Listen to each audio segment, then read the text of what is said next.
Hello friends, welcome back to my channel motivation की धारा। दोस्तों, इस चैनल पर मैं आपके लिए लेकर आती हूँ मोटिवेशन से भरी वीडियोस जो हमारे जीवन के उद्देश्य को उजागर करती हैं। आज की ये स्टोरी जो मैं आपके लिए लेकर आई हूँ, जो हमें ये सिखाती है कि किस तरह से हमें जीवन की कठिनाइयों से नहीं भागना चाहिए, उनका डटकर मुकाबला करना चाहिए।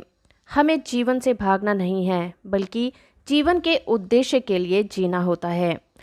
घटना उन दिनों की है जब इंग्लैंड में डॉक्टर एनी बेसेंट अपने वर्तमान जीवन के प्रति बहुत ज़्यादा निराश हुआ करती थी और एक सार्थक जीवन जीने की ललक उनके हृदय में तीव्रता से उठी थी। एक दिन अंधेरी रात सभी परिवारजन गहरी नींद में सोए हुए थे। केवल वही जाग रही थी और आत्मा की शांति के लिए इतनी बेचैन हो उठी कि इस जीवन से भाग जाने का ख्याल उनके मन में लाकर सामने रखी जहर की शीशी लेने के लिए चुपके से उठी।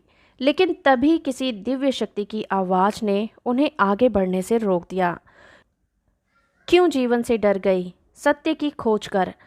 ये सुनकर वो चौंक गई। अरे, ये आवाज़ किसकी है? कौन मुझे भागने से रोक रहा है?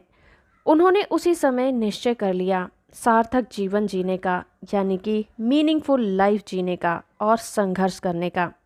सत्य की खोज के लिए वे अपना परिवार, सुख संपत्ति, इन सभी चीज़ों को छोड़कर भारत आ गई।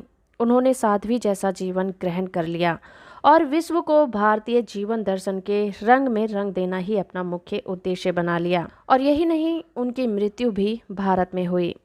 तो दोस्तों, इस कहानी से निष्कर्ष ये निकलता है कि अंधकार से प्रकाश की ओर जाने के लिए भी मनुष्य को संघर्ष करना पड़ता है, जिसके दौरान वो अपनी शुद्ध चेतना से समर्पण भाव को जागृत करके जीवन लक्ष्य की प्राप्ति कर लेता है। ऐसे संघर्षवान व्यक्ति की ईश्वर भी सहायता करता है, बशर्ते वो अच्छी लगन और उत्साह के साथ सार्थक जीवन के प्रति संकल्पित है और उसकी आंखें निर्धारित लक्ष्य पर केंद्रित हैं। दोस्तों, याद रखें, जीवन सहज नहीं है, ये एक संघर्ष है। कठिनाइयाँ और बाधाएं जीवन के अंग हैं। इनसे भयभीत होकर कर्तव्य पथ से पलायन कर देने का अर्थ होगा अपने जीवन मूल को नष्ट कर देना। सत्य तो ये है कि कठिनाइयों और दुखों पर विजय प्राप्त करके ही इंसान ने इस भौतिक संसार का इतना ऊंचा विकास किया है।